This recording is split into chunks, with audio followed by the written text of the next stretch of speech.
کو سب لوگوں کی نظر میں ذلیل اور حقیر کیا، کیونکہ تم میری راہوں پر قائم نہ رہے بلکہ تم نے شرعی معلومات میں روداری کی۔ آمین۔ اب یہ خدا کا بندہ لاوی جو ہے، یہ کائنوں سے خدا کا کلام پاک روح کی ہدایت سے اس پر اترا اور اس نے کائنوں کے لیے، خدمت گزاروں کے لیے یہ کلام کیا، اور یہ کلام اب آپ نے اس کو غور سے سنا ہے، اور اس کلام کے مطابق ہم اپنی اپنی خدمت کو خود جانتے ہیں، کتنے اس کے ساتھ وفادار ہیں۔ ہم اس کلام کے مطابق خدا کے خادم سے، اس کاہن سے کیا ہے کہ شرعی معاملات جو بھی ہے وہ بھی پوچھ سکتے ہیں، اور خدا کے خادم کو لازم ہوتا ہے کہ وہ کسی کی رواداری نہیں کرے، کیونکہ بعض دفعہ خدا کے خادم جو ہے وہ رواداری استعمال کرتے ہیں، لیکن خدا کا کلام ہمیں اس بات سے کہتا ہے کہ ہمیں کیا ہے، اس کلام کے مطابق اپنی اپنی خدمت کو جاننا ہے۔ کیونکہ میں اس کا حصہ آپ کو ساری تشریح میں آپ کو نہیں بتاؤں گا، کیونکہ آپ سب خدا کے خدمت کو جانتے ہیں، اپنی ذمہ داری کو سمجھتے ہیں۔ اگر آپ اس ذمہ داری کے مطابق خدا کی خدمت کرتے ہیں تو خدا آپ کی زندگی میں باعث برکت کا سبب بنے گا۔ اب خدا کا بندہ جو ملاکی ہے وہ خداوند یسوع مسیح کے بارے میں بھی گواہی دیتا ہے، پیشن گوئی کرتا ہے، اور پھر رسولوں کے بارے میں کہ ایک رسول آئے گا جو خداوند کی کیا کرے گا، راہ کو تیار کرے گا۔ تو اس کے بارے میں دیکھیں ملاکی کی کتاب، اس کا 3 باب اور اس کی پہلی 4 آیتیں۔ ملاکی رسول کی انجیل، اس کی 3 باب اور اس کی پہلی سے 4 آیتیں۔ جی دیکھو میں اپنے رسول کو بھیجوں گا اور وہ میرے آگے راہ درست کرے گا، اور خداوند تھینک یو۔ اب یہاں کے اپنے رسول کو بھیجوں گا کہ وہ میری راہ کیا کرے گا، درست کرے گا۔ خدا نے خداوند کے یسوع مسیح کی راہ کو تیار کرنے کے لیے پہلے کس کو بھیجا تھا؟ یوحنا رسول کو، اور یوحنا رسول کے بارے میں یہ گواہی دیتا ہے کہ اسی کے 4 باب کی، تم میرے بندہ موسیٰ کی شریعت یعنی ان فرائض و احکام کو جو میں نے عروق پر تمام بنی اسرائیل کے لیے فرمائے یاد رکھو۔ دیکھو خداوند کے بزرگ اور ہولناک دن کے آنے سے پیش کر میں ایلیاہ نبی کو تمہارے پاس بھیجوں گا، اور وہ باپ کا دل بیٹے کی طرف اور بیٹے کا باپ کی طرف مائل کرے گا، مباد میں آؤں اور زمین کو معلوم کروں۔ اب یہاں تو ایلیاہ کا ذکر ہے، تو ہم کیا کہتے ہیں؟ یوحنا رسول کا بیٹا۔ لیکن میرے عزیزو، جو ایلیاہ تھا اس کے اندر، یوحنا رسول کے اندر ایلیاہ کی روح تھی، وہی ایلیاہ تھا جو یوحنا رسول جو آنے والا تھا۔ تو اس لیے اس بات سے ہم واقف ہیں، جو ایلیاہ آنے والے تھا وہ یوحنا رسول تھا۔ تو اس کے بعد ہم اگر اسی 4 باب کی 4 سے 6 آیت میں دیکھیں کہ یہ کلیسیا کے لیے ہے۔ اب پہلے خدا کے کائنوں کے لیے، خدا کے خدمت گزار لوگوں کے لیے، اب خداوند کے رسول جو خادم ہیں یہ بھی خدا کے رسول ہیں۔ خدا نے ان کو اپنی نام کے لیے بلایا، چنا ہے، مقرر کیا ہے، اور ان کی ذمہ داری ہوتی ہے خادمین کی کہ وہ خدا کے کلام کی راہ کو تیار کرے، کیونکہ خدا نے کہا تھا کہ ساری خلق میں جا کر کیا کرو، انجیل کی منادی کرو، جو ایمان لائے ان کو باپ اور بیٹے اور روح القدس کے نام سے بپتسمہ۔ یہ ان کی رسولوں کی، خدا کا خادم ایک رسول کی مانند ہے، تو اس لیے رسولوں کی بھی یہ ذمہ داری تھی۔ اور اب کلیسیا کے بارے میں ہم دیکھیں گے کہ جب نیا سال ہماری زندگی میں داخل ہونے والا ہے، 12 گھنٹے کے بعد جو ہم نئے سال میں داخل ہو جائیں گے، اب یہ سال ہماری زندگی کا جو آخری سورج و غروب ہوگا وہ ہم دیکھیں گے، لیکن اس گزرے ہوئے سال کے بارے میں اپنی اپنی زندگی پر غور کرنا ہے۔ اب ہم چرنی بناتے ہیں، اب خداوند یسوع مسیح نے کہاں آنا ہے؟ چرنی میں آنا ہے؟ چرنی میں نہیں آنا۔ اب خداوند یسوع مسیح نے آسمان سے ہم سب کو لینے کے لیے آنا ہے، کیونکہ ہم اس کی دلہن ہیں، اور دلہن کو ہر وقت کیا ہے؟ تیار رہنا ہے۔ اگر آپ تیار رہیں گے تو پھر کیا ہوگا؟ ہم ہواؤں میں اٹھ کر استعمال کریں گے۔ اگر وہ اپنی مرضی کے مطابق اس نے ہمارے دنوں، مہینوں، سالوں کی تعداد مقرر کی ہے، تو اگر ہم اس دنیا میں زندہ رکھے تو ہم ہواؤں میں خدا ہمارا بدن کیا ہوگا؟ ایک دم جلالی ہو جائے گا۔ جیسے خدا کے خادم نے کہا کہ کون آئی، اور اس خادم نے کہا ہمارے علاقہ میں، بستی میں ایسے ہو رہا ہے جیسے قیامت ٹوٹ پڑی ہوئی ہے، کہ اب اتنی موتیں واقع ہو چکی ہیں۔ تو یہ خدا کے کلام کے مطابق ساری پیشن گوئیاں ظہور میں آ رہی ہیں۔ ہمیں نہیں پتا اس سال کے اینڈ میں، بیچ میں، لیکن خدا کا کلام ہمیں اس بات سے آگاہ کرتا ہے کہ خدا کے آنے کے نشانات کیا ہوں گے، کیا وقت ہوگا، یہ خدا باپ جانتا ہے، لیکن کلام ہمیں اس سے آگاہ کرتا ہے، اور اس کے مطابق بھی ہمیں اپنی زندگی پر غور و فکر کرنا ہے، سوچنا ہے کہ کلیسیا کے لیے کیا کرنا ہے۔ آپ اگر دیکھیں دوسری آیت، ملاکی کی کتاب 3 باب اور اس کی دوسری آیت میں، جی بیٹا پڑھیں۔ پر اس کے آنے کے دن کی کس میں تاب ہے، اور جب اس کا ظہور ہوگا تو کون کھڑا رہ سکے گا؟ کیونکہ وہ سنار کی آگ اور دھوبی کے صابن کی مانند ہے، اور وہ چاندی کو تانے اور پاک صاف کرنے والے کی مانند بیٹھے گا، اور بنی لاوی کو سونے۔ شکریہ۔ اب کیا ہوگا؟ پر اس کے آنے کے دن کی کس میں تاب ہے، اور جب اس کا ظہور ہوگا تو کون کھڑا رہ سکے گا؟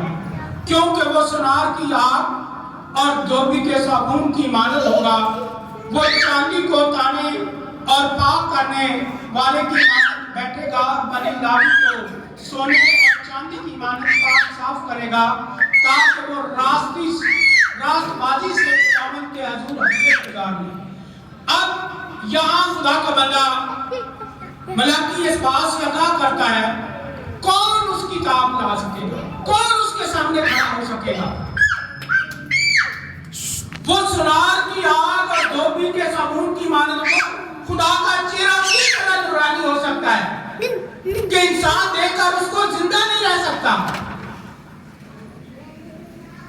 تو جب خدا کے فرشتے نبیوں سے ہم کلام ہوتے تھے کہ اتنے نورانی وہ چہرے، ان کے نور چمکتا تھا کہ وہ ان کی تاب نہیں لا سکتے، تو جب خداوند اس دنیا میں آئے گے تو ان کا چہرہ کتنا نورانی ہوگا۔ تو اس لیے خداوند یسوع مسیح اب اپنے لوگوں کو لینے کے لیے آنے والے ہیں، تو اس کے لیے ہمیں پرانے عہد نامے میں سے پھر دیکھتے ہیں زکریا کی کتاب، اس کا 14 باب اور اس کی 6 سے 9 آیت۔ زکریا کی کتاب 14 باب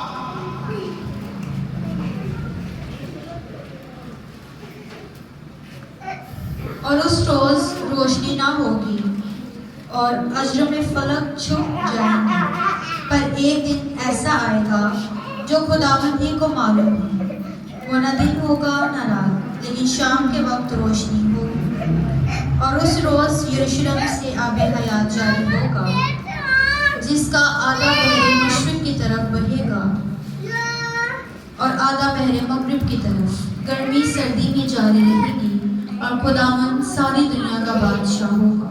اس روز ایک ہی خداوند ہوگا اور اس کا نام واحد ہوگا۔ اب یہاں کیا ہوگا؟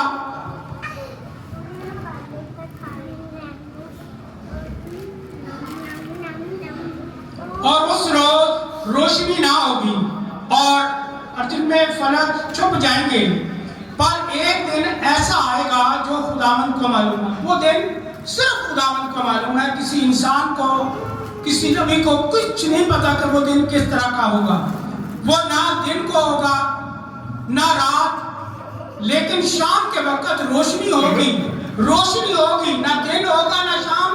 ہو سکتا ہے مغرب کا ٹائم ہو, سورج آدھا ڈوبنے والا ہو, لیکن ہمیں کیا ہے اس سورج کی ڈوبنے کے انتظار میں نہیں رہنا, بلکہ ہمیں ہر وقت کیا ہے خداوند یسوع مسیح کی آمد کے لیے تیار رہنا ہے. اور جب یہ خداوند یسوع مسیح آئے اور اس روز یروشلم سے آب حیات جاری ہوگا, جس کا آدھا حصہ مشرق کی طرف بہے گا, آدھا مغرب کی طرف, گرمی سردی میں جاری رہے گا, گرمی اور سردی میں یہ جاری رہے گا. اور خداوند ساری دنیا کا بادشاہ ہوگا. اس روز ایک ہی خداوند ہوگا اور اس کا نام واحد ہوگا. ایک ہی خدا ہوگا, ایک ہی بادشاہی ہوگی. یہ طرح طرح کے جو بادشاہ ہیں یہ نہیں ہوں گے. اور ہمیں اس بات کے لیے خداوند سے دعا کرنی چاہیے کہ خداوند اس 1000 سال جو خداوند یسوع مسیح اس دنیا میں آ کر بادشاہی کریں گے, ہم اس بادشاہی میں داخل ہونے والے بن سکیں. ہم اس دنیا میں جو کام اچھے کرتے ہیں اس کا بھی خدا حساب رکھتا ہے. جو ہم خدمت گزار ہیں اس کا بھی حساب ہے. اور خدا کے کلام کے مطابق اس بات سے آگاہ کیا گیا ہے کہ آسمان پر بھی ہمارے اعمال جو ہیں وہ لکھے جا رہے ہیں. ایک دفتر لگا ہوا ہے اور اس دفتر کے لیے دیکھیں خدا کا کلام ہمیں یہ بات بتاتا ہے. زکریا 8 باب اور اس کی 20 سے 23 آیت میں دیکھیں. زکریا کی کتاب اس کا 8 باب اور اس کی 20 سے 23 آیت. رب فوج یہ فرماتا ہے کہ پھر قومیں اور بڑے بڑے شہر کے باشندے آئیں گے اور ایک شہر کے باشندے دوسرے شہر میں جا کر کہیں گے چلو ہم جلد خداوند سے درخواست کریں. اور رب فوج کے طالب ہوں, میں بھی چلتا ہوں. بہت سی امتیں اور زبردست قومیں رب فوج کی طرف ہوں گی اور خداوند سے درخواست کرنے کو یروشلم میں آئیں گے. رب فوج یوں فرماتا ہے کہ ان ایام میں مختلف اہل لکت میں سے 10 آدمی ہاتھ بڑھا کر ایک یہودی کا دامن پکڑیں گے اور کہیں گے کہ ہم تمہارے ساتھ جائیں گے کیونکہ ہم نے سنا ہے کہ خدا تمہارے ساتھ ہے. ہاں جی, کیا سنا ہے؟ خدا تمہارے ساتھ ہے. خدا آپ سب کے ساتھ ہے. قوم بنی اسرائیل کے ساتھ اس وقت کلام کر رہا تھا. آج خدا آپ کے وسیلہ سے آپ سے بات کر رہا ہے کہ رب الفاظ لوگوں سے فرماتا ہے کہ پھر قومیں اور بڑے بڑے شہروں کے باشندے آئیں گے اور ایک شہر کے باشندے دوسرے شہر میں جا کر کہیں گے چلو ہم جلد خداوند سے درخواست کریں. اور رب الفاظ کے طالب ہوں, رب الفاظ کے طالب ہوں. اب وقت بہت قریب ہے. بہت سارے لوگ جو ہیں وہ خدا کی طرف رجوع لا رہے ہیں کہ وہ خداوند یسوع مسیح کو اپنا نجات دہندہ مان رہے ہیں. اور اسی طریقے سے کیونکہ درخواست اور رب الفاظ کے طالب ہوں, میں بھی چلتا ہوں. بہت سی امتیں اور زبردست قومیں رب الفاظ کے طالب ہوں گی اور خداوند سے درخواست کرنے کو یروشلم میں آئیں گی. رب الفاظ یوں فرماتا ہے کہ ان ایام میں مختلف اہل خلقت میں سے 10 آدمی ہاتھ پکڑ کر ایک یہودی کا دامن پکڑیں گے اور کہیں گے ہم تمہارے ساتھ جائیں گے کیونکہ ہم نے سنا کہ خدا تمہارے ساتھ ہے. خدا ہم سب کے ساتھ ہے. آپ کو خدا نے بلیس کیا ہوا ہے, آپ کو خدا نے برکت دی ہوئی ہے. آپ کے وسیلہ سے اس سال آپ نے خدا کے سامنے یہ عہد و پیمان کرنا ہے کہ آپ کلام کے مطابق خدا کے 10 روحوں کو خدا کی طرف لا سکتے ہیں. تو یہ سمجھے کہ وہ 10 روحیں آپ کے وسیلہ سے بچ چکی ہیں. ہم نے اپنی خدمت کے مطابق خدا نے جو برکت نعمتیں بخشی ہیں ان برکتوں کو نعمتوں کو جانچنا ہے, پرکھنا ہے کہ خدا نے میری زندگی میں کون جو برکت نعمت میں نے اس کے وسیلہ سے اس جہان میں رہ کر کیا کمایا ہے. جب یہ سال کا اینڈ ہے تو جو ملٹی نیشنل کمپنی ہوتی ہیں ان کو پورے سال کا ٹارگیٹ دیا جاتا ہے، تو ہمیں بھی ٹارگیٹ دیا جاتا ہے کہ اس گزرے سال میں آپ نے خداوند کے نام کے لیے کیا کیا ہے، کتنی لوگوں کو خداوند کی طرف لائے ہیں، کتنوں نے خدا کی راست بازی کو پورا کیا ہے اور اس کی بادشاہت کے لیے تیار کیا ہے۔ اور اسی کے لیے دیکھیں ہم ملاکی کی کتاب 3 باب اور اس کی 14 سے 18 آیت میں